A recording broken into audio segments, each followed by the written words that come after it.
बिस्मिल्लाहिर्रहमानिर्रहीम। अस्सलाम वालेकुम। खुश रहें, आबाद रहें, अपने घरों में सेहत के साथ रहें आप। कभी आपने सोचा है कि इतने बड़े दरख्त या पौधों की जड़ें जब ज़मीन में बहुत ज़्यादा फैल जाती हैं, या जब एक छोटा सा पौधा गमले में लगाते हैं और वो पौधा जो है आहिस्ता आहिस्ता जब बड़ा होता है और उसकी जड़ें पूरे गमले में फैल जाती हैं, तो मिट्टी कहाँ जाती है? जड़ें जब जगह घेरती हैं तो मिट्टी को तो गमले से बाहर आ जाना चाहिए, या एक जगह पे जहाँ दरख्त उग रहा है और उसके नीचे बहुत सारी जड़ें जब पूरी ज़मीन में फैल जाती हैं, तो वहाँ से तो एक तरफ दरख्त उग रहा है तो दूसरी तरफ से मिट्टी को बाहर आ जाना चाहिए, लेकिन मिट्टी बाहर क्यों नहीं आती है? आपने कभी सोचा है इस बारे में? इस वीडियो को एंड तक ज़रूर देखिएगा और इसमें आपको एंड तक बहुत अहम इंफॉर्मेशंस मिलेंगी फ़र्टिलाइज़र से मुतल्लिक। और आज सारी बात फ़र्टिलाइज़र पे होगी या मिट्टी पर होगी, और इंशाल्लाह नेक्स्ट वीडियो मेरी जो है वो पानी पर होगी, ठीक है? तो अब बात यह है कि मिट्टी कहाँ पे जाती है। तो पौधे मिट्टी जो हैं वो खाते हैं। जैसा कि आपको भी पता है कि जो हम पौधे हैं या दरख्त या जो भी हैं लिविंग थिंग्स हैं, वो किसी ना किसी चीज़ पर बेस कर रही हैं। तो जो पौधे हैं वो 4 चीज़ों पे बेस करते हैं, ज़ाहिर है, हवा, पानी, मिट्टी और सूरज की रोशनी या सूरज की धूप कह लें, तो जिससे खुराक बनाते हैं। तो मिट्टी भी उनमें से एक है। तो ये देखें कि आप कभी नोट करें कि जिस तरीके से हम सिर्फ़ अगर रोटी खा लें या सिर्फ़ चावल खा लें, तो उससे क्या होता है, हमें हमारे जिस्म में ताकत तो आ जाती है कि हम खड़े होने के काबिल हो जाते हैं, या हमारे एक पेट को कह लें कि सहारा हो जाता है। और ऐसा नहीं है कि हम सिर्फ़ रोटी खाएंगे तो हमारी ग्रोथ नहीं होगी, तो सिर्फ़ रोटी खाने से भी ग्रोथ हो जाती है। इसी तरह से सिर्फ़ मिट्टी खाने से भी पौधों की ग्रोथ तो अच्छी हो जाती है। लेकिन जिस तरीके से सिर्फ़ रोटी खाने से सिर्फ़ हमारा गुजारा नहीं होता है, मतलब ये है कि हमें रोटी के साथ कुछ गोश्त लेना है, प्रोटीन्स के लिए कुछ दूध लेना है, कैल्शियम के लिए कि हमारी हड्डियाँ मज़बूत रहें, इसी तरह विटामिन्स लेना है जिस्म की ताकत के लिए, या नज़र तेज़ करने के लिए, या दिमाग को तेज़ करने के लिए। तो इसी तरह से पौधों को भी अपनी मिट्टी में कुछ ना कुछ ऐसा चाहिए होता है कि जिससे उनकी टहनियाँ मज़बूत हों, और जिनसे उनके तने मज़बूत हों, और जैसे विटामिन्स लेने से या और दूसरे सप्लीमेंट लेने से हमारे चेहरे पे फ्रेशनेस आती है, इसी तरह से पौधों के पत्तों में भी फ्रेशनेस लाने के लिए हमें कुछ ना कुछ चाहिए। और जिस तरीके से बीमारियों से लड़ने के लिए हमें मुख्तलिफ़ किस्म के सप्लीमेंट्स चाहिए होते हैं जो बीमारियों के ख़िलाफ़ लड़ सकें, हमारा इम्यून सिस्टम स्ट्रॉन्ग हो, इसी तरह से पौधों को भी बीमारियों से लड़ने के लिए, कीड़े मकोड़ों से लड़ने के लिए और अपनी सेहत को अच्छा बनाने के लिए कुछ ना कुछ ज़रूरत होती है सप्लीमेंट्स की। तो अब उन सप्लीमेंट्स में जो है वो उन सप्लीमेंट्स को हम खाद के तौर पर मिट्टी में कितना शामिल करें, तो उसको जो है आज उस पर बात होगी। तो सबसे पहले तो ये है कि देखें, दो बुनियादी चीज़ें हैं। सबसे पहले तो ये देखें कि हमने खाद को देना कितना है और कब देना है, ठीक है ना? तो सबसे पहले तो नंबर 1 पे आ जाता है कि हमने कितना देना है। तो अब ये देखें कि जिस तरह से छोटे बच्चे की खुराक कम होती है और बड़ों बच्चों की या बड़े लोगों की खुराक जो है वो एक छोटे बच्चे की निस्बत कम होती है, इसी तरह से जो छोटे पौधे होते हैं उनकी भी खुराक यानी फ़र्टिलाइज़र कम होता है क्वांटिटी में, और बड़े पौधों का या दरख्त का जो है फ़र्टिलाइज़र हमें ज़्यादा क्वांटिटी में देना पड़ता है। तो अब जैसे एक बच्चे का पेट जो है वो 1 साल का बच्चा है, उसको आधा बाउल भी आप कोई सॉफ्ट फूड देंगे तो उसका पेट भर जाएगा। लेकिन एक बड़े बच्चे का जो 10 साल का 15 साल का बच्चा है, उसका उस सॉफ्ट फूड में गुजारा नहीं होगा। तो उसको हमने उस हिसाब से हार्ड फूड देनी है, और या उसकी खुराक को हमने ज़्यादा रखना है। तो यही बिल्कुल सेम यही काम जो है वो पौधों के साथ होता है, और ख़ास तौर पे जो पौधे गमले में लगे हुए होते हैं।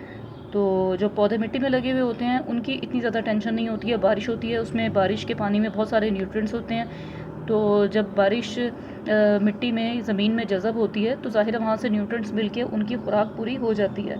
तो स्पेशली ये बात हो रही है गमलों की। और दूसरा जो है वो दूसरे नंबर पर ये है कि अभी कैसे पता चले कि किस प्लांट को कितनी खुराक चाहिए। तो जैसे सब इंसानों को एक जैसी खुराक की ज़रूरत नहीं होती है। तो देखें कि जिस तरीके से बाज़ लोग होते हैं बहुत देखने में कमज़ोर लगते हैं लेकिन उनकी खुराक बहुत अच्छी होती है। इसी तरह से बाज़ लोग बहुत मोटे होते हैं लेकिन वो उतना ज़्यादा नहीं खाते हैं। तो इसी तरह से पौधों में भी कुछ इसी तरह का हिसाब होता है। तो उसमें अब ये है कि जैसे देख लें आप कैना लिली देख लें तो वो इतना हेल्दी प्लांट लगता है, लेकिन उसको इतनी ज़्यादा खुराक की या इतनी खाद की ज़रूरत नहीं होती।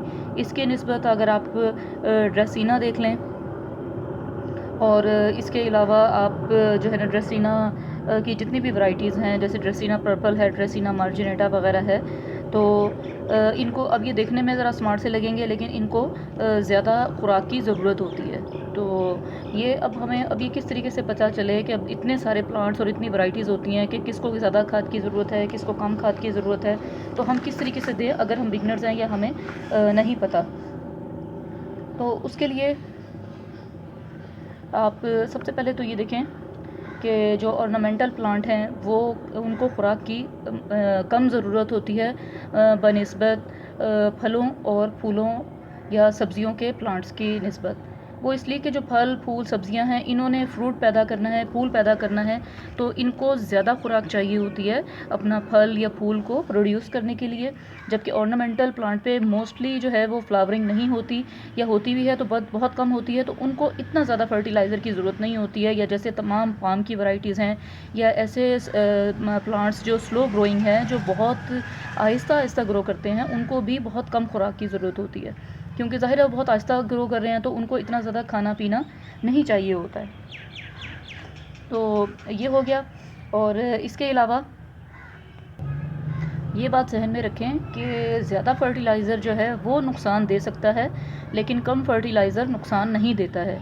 तो ज़रा सोच कर जो है वो फर्टिलाइज़र देना चाहिए। और इसके अलावा जो है ये कैसे पता चले कि भाई ज़्यादा फर्टिलाइज़र डल गया है, तो उसका अब हम यानी किस तरीके से पता चले कि ये हमारे प्लांट्स में ज़्यादा फर्टिलाइज़र डल चुका है। तो जिस तरीके से देखें, जब हम ज़्यादा खा लेते हैं तो हमारे पेट में दर्द शुरू हो जाएगा और हमारा चेहरा उतरना शुरू हो जाएगा। इसी तरह से जब हम फर्टिलाइज़र पौधों में ज़्यादा डालते हैं तो पौधे भी उसी तरीके से इंसानों की तरह रिएक्ट करते हैं। तो मैंने आपको बहुत पहले बिल्कुल स्टार्ट में जब मैंने वीडियोस बनानी स्टार्ट की थी, मैंने आपसे कहा था कि मैं इंसानों की और पौधों की जो साइकी है जो मिलती जुलती है आपस में, तो उसके बारे में बताऊंगी। तो देखें, पौधे भी बिल्कुल इंसानों की तरह रिएक्ट करते हैं।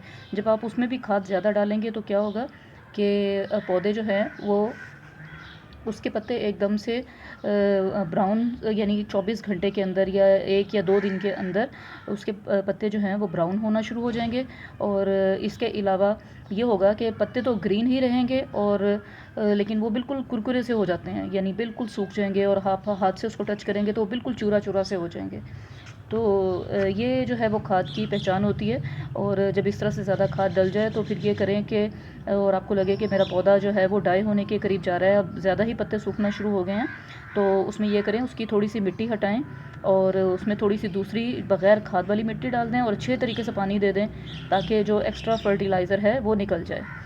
और अब फर्टिलाइज़र भी 2 किस्म के होते हैं, एक ज़ाहिर है एक हार्ड फर्टिलाइज़र, एक हमारा लिक्विड फर्टिलाइज़र या सॉफ्ट फर्टिलाइज़र होता है। जिस तरीके से हमें भी हार्ड फूड की और सॉफ्ट फूड की ज़रूरत होती है, जैसे हम सॉफ्ट फूड में बिल्कुल नरम ग़िज़ाएँ लेते हैं या लिक्विड फूड लेते हैं, और हार्ड फूड में रोटी गोश्त वगैरह ये इस तरह की चीज़ें ले लेते हैं, इसी तरह से पौधों को भी सेम इसी तरह ज़रूरत होती है। तो अब किस तरीके से दें, तो हार्ड फर्टिलाइज़र याद रखें कि हार्ड फर्टिलाइज़र मोस्टली जो हैं वो गर्म होते हैं। तो जिस तरीके से हमारी जो है ना, हम लोगों की तासीर गर्म खाने की तासीर और ये गर्म इसकी तासीर है और ठंडी तासीर है, इसी तरह पौधों में होता है। तो जो हार्ड फर्टिलाइज़र होते हैं उनकी तासीर गर्म होती है, उन्हें हम मॉडरेट क्लाइमेट में देते हैं, यानी ऐसा क्लाइमेट जब हो जब ना ज़्यादा गर्मी हो ना ज़्यादा सर्दी हो, 30 से टेम्परेचर नीचे हो, मतलब ये कि 25 से 30 डिग्री सेंटीग्रेड के दरमियान टेम्परेचर हो, तो फर्टिलाइज़र दे दें, हार्ड फर्टिलाइज़र। और उसके अलावा ये भी देखना पड़ता है कि किस इलाके में मॉडरेट टेम्परेचर किस वक्त है। अब जैसे हमारे एरिया में साल में 2 दफ़ा मॉडरेट टेम्परेचर आता है, एक अक्टूबर में और एक फरवरी मार्च में। तो और ज़रूरी नहीं है कि हर दुनिया के किसी भी कोने में साल में 2 दफ़ा मॉडरेट टेम्परेचर आए, हर इलाके का टेम्परेचर अपने हिसाब से होता है, तो उसको भी देखना चाहिए जब हम प्लांट कोई भी ग्रो कर रहे होते हैं। अच्छा, और जो लिक्विड फर्टिलाइज़र है, लिक्विड फर्टिलाइज़र जो है वो आप किसी वक्त में भी दे सकते हैं। मतलब ये है, देखिए मेरे लॉन में परिंदों की अच्छी खासी बुलबुल और मैना की काफ़ी ज़्यादा लड़ाई हो गई है और 8-10 जो हैं वो परिंदे आपस में लड़ाई कर रहे हैं किसी बात पे। तो खैर अपनी वीडियो की तरफ वापस आते हैं। तो लिक्विड फर्टिलाइज़र जो है वो किसी वक्त भी दे सकते हैं, लेकिन 15 दिन या महीने के बाद आपने पौधे को देखना है। और सबसे बड़ी बात वही कि पौधे की आपने देखना है कि कितना बड़ा पौधा है। अगर छोटा सा बेबी प्लांट है तो उसकी रिक्वायरमेंट कम होगी, और बड़ा प्लांट है तो उसकी रिक्वायरमेंट ज़्यादा होगी। और अगर दरख्त है, कोई फलदार दरख्त है, तो उसकी रिक्वायरमेंट उससे भी ज़्यादा होगी। तो अब सॉलिड फूड में जिस तरीके से देखें, हम लेते हैं जूस, लेते हैं मिल्क शेक, लेते हैं, तो इस तरीके से और भी कोई दूसरे भी हम जो लेते हैं लिक्विड्स, तो ये देखें वो सिर्फ हमारी वक्ती तौर पे हमें एनर्जी देने के लिए होते हैं कि एक वक्त में आप कुछ नहीं खाने पीने के लिए हार्ड कोई भी फूड ले रहे हैं, तो वो ये सिर्फ वक्ती तौर पे आपको एनर्जी देने के लिए, थोड़ी देर के लिए वक्ती तौर पे खड़ा करने के लिए होता है। तो लिक्विड फर्टिलाइज़र भी इसीलिए ही होता है कि ये भी सिर्फ वक्ती तौर पे पौधों को जिस वक्त इनकी ग्रोथ नहीं हो रही होती है शदीद गर्मी और शदीद सर्दी में, तो ये उस वक्त ये वाले फर्टिलाइज़र, लिक्विड फर्टिलाइज़र उनको एक एनर्जी देकर रखते हैं। और हार्ड फर्टिलाइज़र जो हैं वो इनको बेहतर ताकत देते हैं, जैसे ऑर्गेनिक कंपोस्ट हो गई, कोई भी वर्मी कंपोस्ट हो गई, या काउडंग कंपोस्ट हो गई, या किचन वेस्ट कंपोस्ट हो गया, ये सारे हार्ड फर्टिलाइज़र हैं। तो इनको मोस्टली मॉडरेट टेम्परेचर में देना चाहिए। शदीद गर्मी या शदीद सर्दी में इसलिए नहीं देते हैं क्योंकि इस वक्त एक तो ये गर्म होते हैं, और शदीद गर्मी में देंगे तो पौधा जल जाएगा। और दूसरी बात ये कि इस वक्त पौधे डॉर्मेंसी में होते हैं, या ये इनका रेस्ट पीरियड होता है, ये सो रहे होते हैं, इस वक्त इनकी ग्रोथ नहीं हो रही होती है। तो ज़ाहिर है जब अब आपने कभी ऐसा हुआ है कि सोते सोते आपने खाना पीना शुरू कर दिया हो कि भाई हमें खुराक की ज़रूरत है, तो जब जागेंगे तभी खुराक लेंगे ना, और तभी उसका फ़ायदा होगा, तभी वो हज़म भी होगी। तो यही बिल्कुल पौधों के साथ होता है। तो ये चीज़ जो है इस बात का बस ध्यान रखना चाहिए कि फर्टिलाइज़र हमने किस वक्त में देना है। अच्छा, अब एक और भी चीज़ है कि अब ये कैसे पता चले कि कौन सा फर्टिलाइज़र, किस प्लांट को कौन सा फर्टिलाइज़र चाहिए। अब ज़ाहिर है जब घर में गार्डनिंग हो रही होती है तो हम साफ़ बात है कि हमने किसी किस्म का कोई डिप्लोमा, कोई ट्रेनिंग या कुछ इस तरह का कोर्स, हमने कोई ज़राअत का कोर्स नहीं किया हुआ होता है, तो हमें नहीं अंदाज़ा होता कि किस प्लांट को कितनी फर्टिलाइज़र की ज़रूरत है घर में। तो उसका जो है वो सबसे बेहतरीन तरीका ये है कि आप किसी भी प्लांट में फ़र्टिलाइज़र, अगर आपको नहीं अंदाज़ा हो रहा, तो सबसे पहले थोड़ा सा कि कौन सा फ़र्टिलाइज़र हम इसमें डालें, थोड़ा सा फ़र्टिलाइज़र आप पहले डालें और कुछ दिन तक उस पौधे को ऑब्ज़र्व करें, यानी उसका मुशाहिदा करें और देखें कि उस प्लांट में अच्छी तब्दीली आई है या कोई बुरी तब्दीली आई है। अगर अच्छी तब्दीली आई है तो इसका मतलब है कि वो फ़र्टिलाइज़र उसको सूट कर गया है। तो अब ये देखें, ये हम इंसानों में भी ये चीज़ होती है कि कुछ चीज़ें हम खाते हैं लेकिन हमें नहीं अंदाज़ा होता, खाने के बाद पता चलता है कि ये चीज़ हमें सूट नहीं की है या हमारे स्टमक ने इसको कबूल नहीं किया है, तो हमें 1 या 2 दिन के बाद समझ में आती है। तो और फिर हम उस चीज़ को छोड़ देते हैं, या किसी चीज़ को खाने से हमें खुद अच्छी फीलिंग आती है कि ये चीज़ हमें सूट की है और ये हमारे जिस्म पे इसका एक अच्छा असर या इम्पैक्ट पड़ा है, तो इम्पैक्ट हुआ है। तो इसी तरह से पौधों के साथ भी होता है। तो कोशिश करें कि आप ये देख लें कि पौधे के ऊपर किस तरह का इम्पैक्ट हुआ है, तो उस हिसाब से आप फर्टिलाइज़र को दें। और सबसे बड़ी बात ये कि कितनी क्वांटिटी में दें। तो एक बात याद रखें कि जिस तरीके से कुछ माओं को होता है कि हम बच्चों को ज़्यादा खिलाएंगे और ये भी खिला देंगे वो भी खिला देंगे तो ये जल्दी बड़ा हो जाएगा और हेल्दी हो जाएगा, तो ऐसा तो कभी नहीं होता ना। वक्त पर ही ग्रोथ होनी है, वक्त पे ही हाइट निकलेगी, वक्त पे ही सेहत अच्छी होगी। ऐसा नहीं है कि 1 साल के बच्चे को आप गोश्त खिलाना शुरू कर दें तो हेल्दी भी हो जाएगा और हाइट भी निकाल लेगा।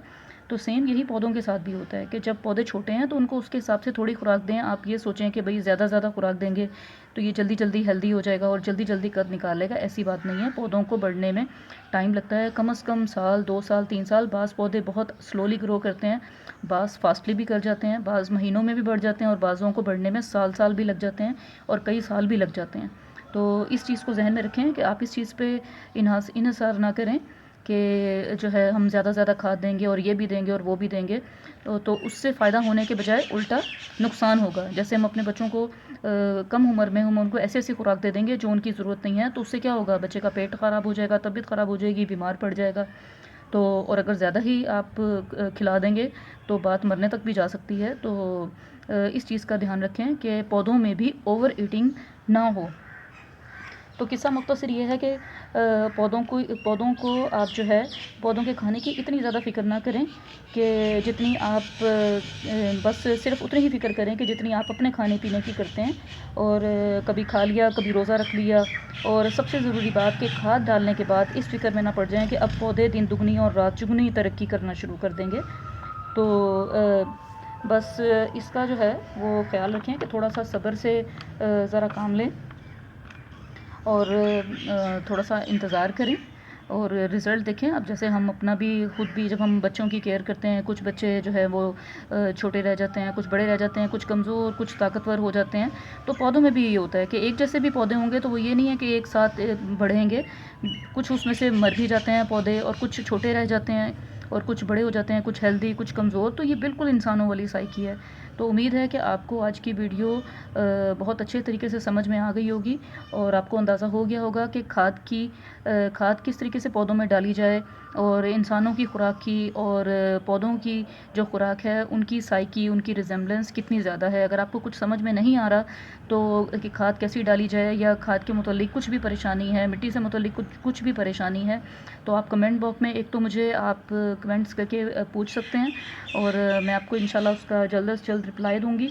और दूसरा ये कि ख़ुद भी आप उसको इंसानों के साथ कंपेयर करें कि मैं ये पौधों के साथ ये काम करने लगा हूँ या ये करने लगी हूँ, तो ये पौधा किस तरह से रिएक्ट करेगा।